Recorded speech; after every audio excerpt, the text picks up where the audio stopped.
All right, good morning, everybody. We have a verdict.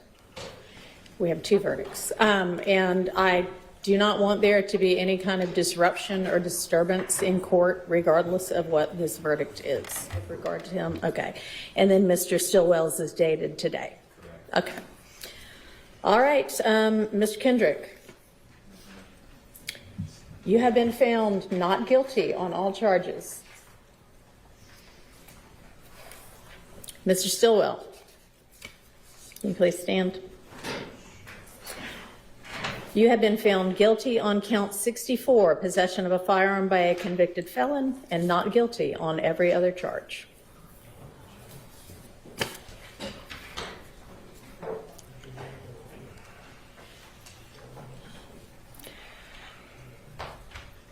So, ladies and gentlemen of the jury, you are officially released from further service, and I cannot express the degree of thanks that Fulton County owes you for your service. Given the length of this trial, you have paid close attention this entire time, and I appreciate your devotion, as I'm sure do the parties.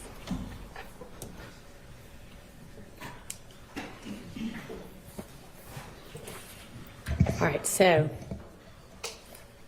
are we going to go ahead with sentencing? Is the state, I know the state had filed a recidivist notice. Yes, Your Honor. Do y'all intend to stand on that? Yes, Your Honor. All right. So the recidivist is A and C recidivist. That means that I have no discretion but to sentence to the maximum on that count. And the sentence possibility is 5 to 10. I must sentence to 10 years. However, I can probate any part of that sentence at my discretion. And so the court sentence on count 64 for Mr. Stillwell is going to be 10 years to serve 2, with credit for time served, the balance served on probation. No, I ain't no regrets. No regrets. You know what I'm saying? He did what he felt like he wanted to do. So he's grown. He made his own decision. Have you spoken to him since this happened? Yeah. And if so, what was his reaction to today's verdict? Today? Nah, I haven't spoken to him today. How is he doing? He's doing great. He's doing great. Honestly, he's doing great. So he don't have a word. You know, we still fight. We still fighting out as well. It's not over for us. Huh? What do you mean it's not over for you guys? It's not over for us because I got another son and a grandson that was arrested about this case that I'm still fighting for. You've been an outspoken critic of Fulton County DA's office. In light of today's verdict, what is? I got a message for them. I still feel the same way about the DA office. It's a piece of Okay. So, you know, we got to get those people out of there. If we want to continue to have justice, we got to get them out of there. In case I have to get Mr. Producer, can you say your name itself for me? Big Jeffrey Williams, 1. Okay. Yo, it's Big Ant, the spokesman, man. We back. Another edition of Urban Politicians TV, UPTV. Make sure you stay on your pivot at all times, man. Had to come tap in as one of the wildest, craziest trials I've seen in my lifetime has officially came to an end. Well, let me be clear, this part of it anyways, with these 6, because there are still 15 others who were arrested and taken in on these YSL state RICO charges who decided not to take the plea either, but their cases were separated from this one. So we still got to wait and see how all that's going to play out. As the judge today read the verdict, YSL, SB, and also Yak Gotti, who's an artist, were found not guilty on all charges, except for SB. He does have to serve probation, as it was in the judge's hands to seal his fate, and she chose to say, time served for 2 years, you can do the rest on probation. And I had the links in the description where you can watch this in full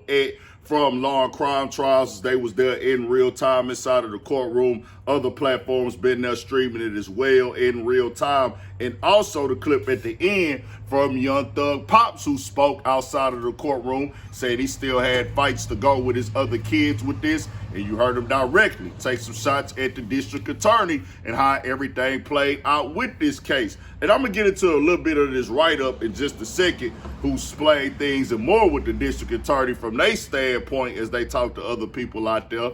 But we seen how this played out. See people going to jail, from lawyers going to jail. We seen jurors go to jail. We seen outbursts. We seen judges removed. We seen a long process of selecting the trial. Just a little bit of everything going on. We seen arguments breaking out. We even seen it got to the point where the state was messing up on how they was presenting the evidence in the courtroom. It was a lot going on with this. This was a real live circus act at the end of the day. No matter how you slice the pie, we in the age of information, so we just watching it all in real time from our phones, getting updates as they come, spectacles they've been made of this, and I'm going to tell you like this right here, bro. This is one of them ones that's going down in the books. Like, they probably don't want to see something like this happen again. And the write-up says this: the longest running criminal trial in Georgia's history came to an abrupt end on Tuesday as a jury who undergone a nearly year-long selection process and then a further year of trial proceedings delivered an almost entirely not guilty verdict to the two final defendants in the case. And the verdict on the criminal proceeding itself from high-profile members of the Atlanta legal community was withering biggest flop of a RICO case in the U.S. history, was how attorney Ashley Merchant put it. Merchant, who played a central role in the Fulton County prosecution of Donald Trump when she revealed the relationship between DA Funny Willis and former special prosecutor Nathan Wade, further called the YSL trial an overcharged, made-up case. The state should be ashamed and give everyone back the stuff they stole from them through seizures, she said. Anthony Michael Crease, a constitutional law professor at Georgia State University, called the outcome a total embarrassment for the Fulton County District Attorney. Another Georgia State legal professor, Chris Timmons, argued, however, you can't look at the verdict in a vacuum and know that the DA's office obtained multiple guilty pleas during the process. That said, this trial should have been 2 months, not 2 years, Timmons added.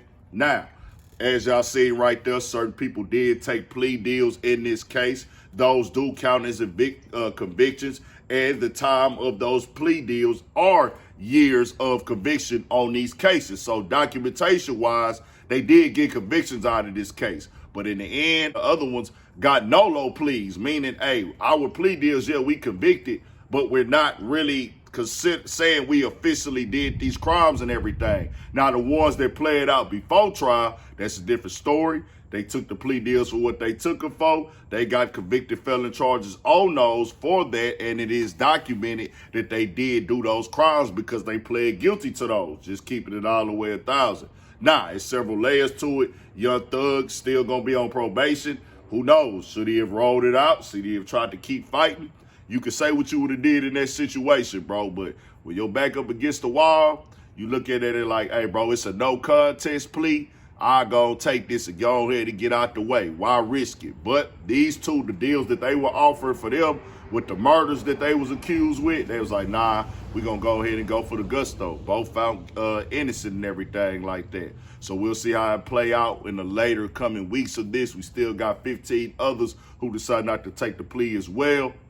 So that's that. Most definitely there were people that had murdered. People, names were brought up who were murdered in this case, and I don't know who did what. I can't convict nobody from no cell phone or nothing like that, but condolences to those families and their loved ones, and God bless their spirits, most deaf. But furthermore, we do have to wait and see how this plays out, and I just tell y'all like this. These guys are innocent.